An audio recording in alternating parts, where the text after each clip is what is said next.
Magandang umaga, ngayon po ay araw ng Sabado, August 9, 2025. Update po muli sa lagay ng panahon.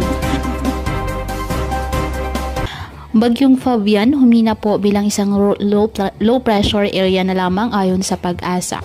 Huling namataan dyan po sa west of Laoag City, Ilocos Norte.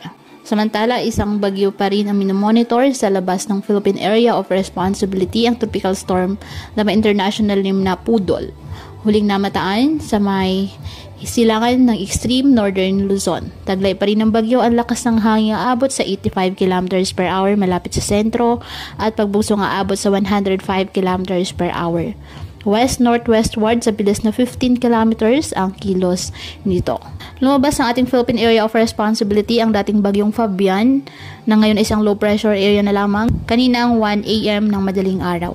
Ngayong araw, dulot po ng southwest monsoon, asahan ng maulap na halangitan na may mga kalat-kalat na mga pag-ulan, pagkidat at pagkulog sa Mimaropa, Western Visayas, Bicol Region at Quezon.